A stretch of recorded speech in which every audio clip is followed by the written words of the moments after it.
皆さんこんにちは。イラスト役の愛です。まずはこの動画の構成についてご紹介をします。はじめにこれまでのあらすじを挙げています。次にイラスト役本編。原文の後に現代語訳とイラスト訳が流れます。イメージを沸かせながら古文速読の目線を鍛えていきましょう。さらに本日の重要古語、また文法や知識についても解説をしています。では早速行ってみましょう。今回は第4条夕顔の第19話です。桐壺亭の巫女として生まれた光源氏でしたが、進化に降格した後、満たされない恋に渇望し、様々な女性と関係を持っています。第4条夕顔の末期は光源氏17歳の出来事。6条の宮住所に化粧し、関係を持ちますが、5条の夕顔の屋敷にも興味を持ち始めています。では、この後の展開行ってみましょう。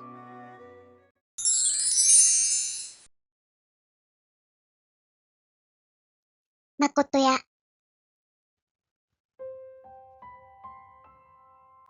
かのこれみつが預かりの垣間見は、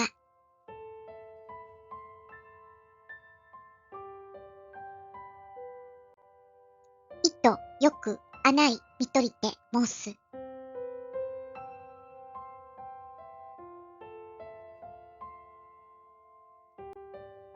その人とは、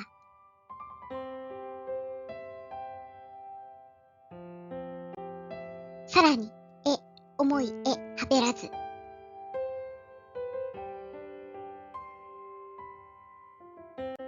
人にいみじく隠れしのぶる景色になん見えはべるを。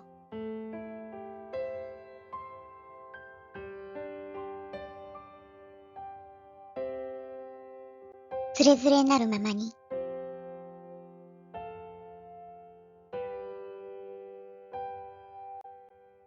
南の恥とみある長屋に渡りきつつ。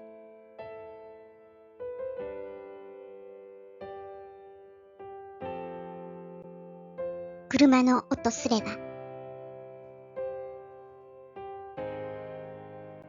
若き者どもの覗き見などすべかんめるに。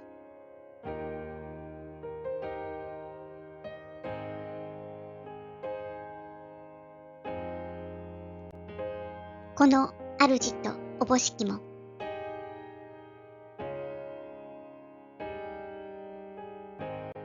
這い渡るときはべかんめる。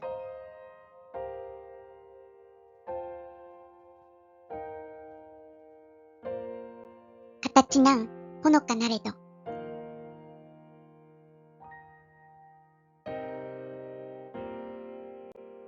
いとろうたげにはべる。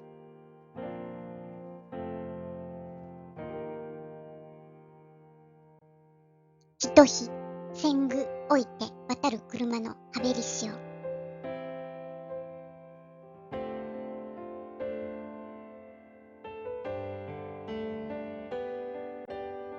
覗きてわらわめの急ぎて。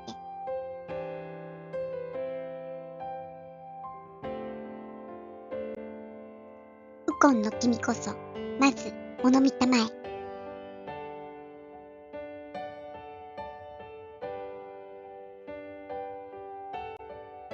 中将殿こそこれより渡りたまいぬれと言えば。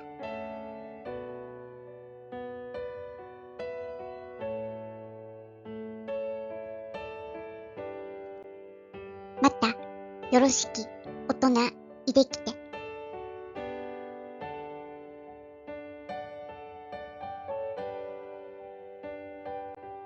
穴かまと手書くものから。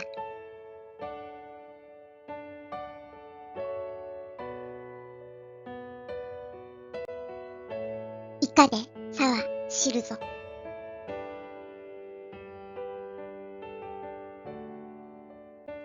いでみんとて這い渡る。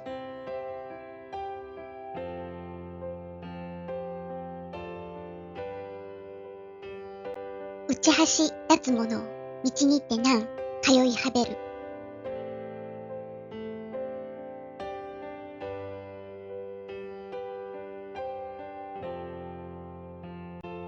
急ぎ来る者は衣の裾を物に引きかけて、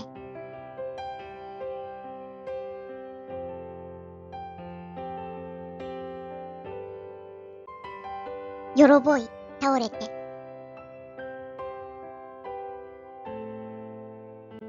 箸よりも落ちぬべければ、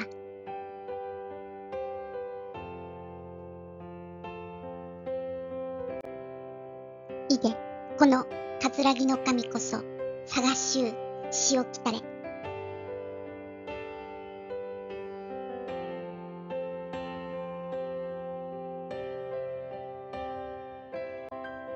とむつかりて、物のぞきの心も冷めぬめりき。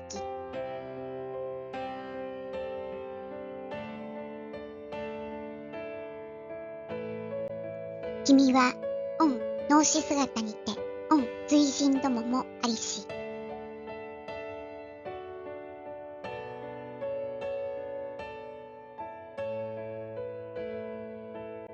何がし暮れがしと数えしは、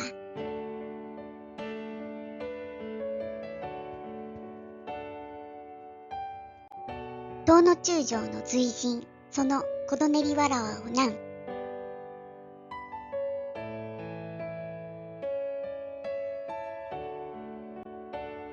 印に言いはべりしなど聞こゆれば、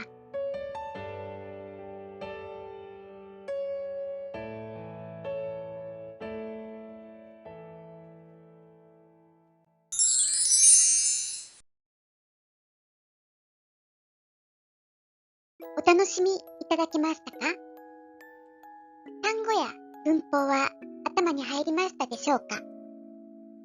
今回の重要古語はこちらです。また、文法事項はこちらです。これみつが夕顔の屋敷を除いた結果報告をしています。結構長かったですね。女が誰かはわからなかったのですが、屋敷から皆で外を通る牛車などを覗いているようです。先日、わらわめが中将の牛車が通るようだと伝えたところ、女房が急いで見に行こうとして、渡り廊下の内端から落ちそうになっていた、などと面白エピソードも挟まれていましたね。ちなみに、わらわめが従者たちの名を聞いて、東の中将が前を通るのだと分かって急いで飛び出してきたようだとの情報でした。東の中将というのは光源氏の正妻葵の上の兄弟でしたね。母木木の牧の天代の品定めの時、彼と中流階級の女とのエピソードが語られていました。正妻からの嫌がらせにより失踪してしまった女性。源氏はこれみつの情報を聞いて、もしやその女性が夕顔の屋敷の女なのではと思ったわけですね。さて、今回はこそについて説明します。こそというのは基本的には形助詞で、文中に論点を示してかかり結びの法則となります。かかり結びの法則は中学校でも名前だけは聞くと思うのですが、この一文がキーセンテンスとして強調されますので、古文速読の上では非常に重要な存在です。また、こそ以前形の逆説用法や結びの省略など応用バージョンも多いです。